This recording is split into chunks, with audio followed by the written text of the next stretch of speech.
Revolutionary War was the war between the American colonies and their mother country, Britain, in the late 18th century. The main leaders of the war were General George Washington, General Benedict Arnold, and General Nathaniel Greene for the American rebels. General Charles Cornwallis, General William Howe, General Henry Clinton, and General Banastre Tarleton worked for the British. We will see how the leadership of each side affected the war as a whole.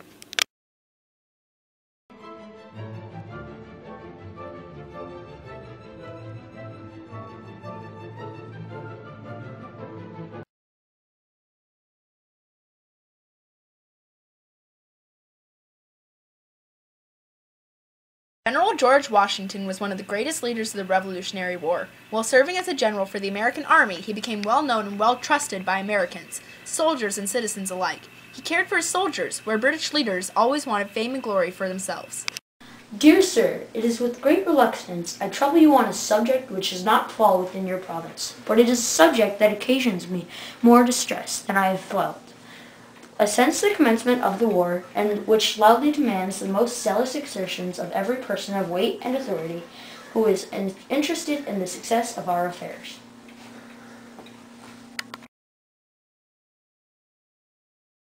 Nathaniel Greene was a Revolutionary War leader. He had a good relationship with George Washington and named some of his children after Washington and his wife. He taught himself everything he needed to know and was determined. He would do anything to get what he wanted, unlike the British.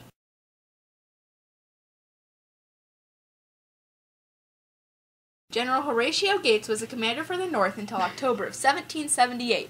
Then he became a commander for the South. In the Battle of Camden, Gates's men went into wild confusion. He was then replaced by General Greene. He didn't come back to active duty until 1782.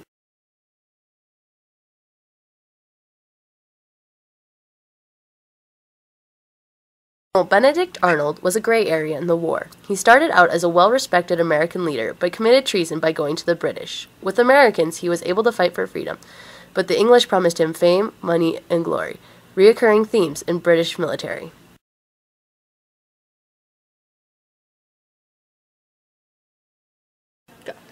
General Charles Cornwallis was a British leader. He pushed his men to the maximum to track down Washington's army. That is why he lost at Yorktown.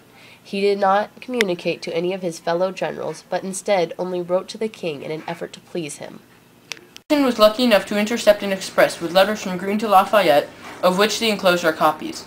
By them you will see General Greene's intention of coming to the northward, and that part of the reinforcements destined for his army was stopped in consequence of my arrival here. There can be little doubt of his returning to the southward, and of the reinforcements proceeding to join his army.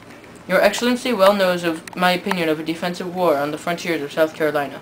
From the state of Lord Rawdon's health, it is impossible that he can remain, for which reason, although the command in that quarter can only be attended with mortification and disappointment, yet as I came to America with no other view than to endeavor to be useful to my country, and as I do not think it possible to render any service in a defensive situation here, I am willing to repair to Charlestown, if you approve of it, and in the meantime I shall do everything in my power to arrange matters till I have your answer. General William Howe was an English leader, mainly in the beginning of the war. He was demoted after winning battles against the Americans, but never finishing them off when he could. He may have had a soft spot for Americans, even having an affair with one. He liked to party too, so Henry Clinton replaced him. General Henry Clinton was a British leader who took over Howe's position after he continuously failed to destroy the Americans. Clinton could trace his family's military lineage all the way back to the Battle of Hastings in 1066. He didn't care about his men as much as he cared about keeping the Clinton legacy alive. General Banastre Tarleton was a ruthless British general in the war. At the Battle of Buxhaw, the British were winning, so the Americans raised the white flag of truce. Tarleton ignored the signal, though, and went on to massacre most of the men. For the rest of the war, the American rallying cry was Tarleton's quarter, meaning take no prisoners. The Preliminary Treaty of Paris was a treaty that said that the British should let the Americans go free and leave them alone. It was signed by the American generals and the British generals. It ended the war and created peace in Spain, France, and Britain.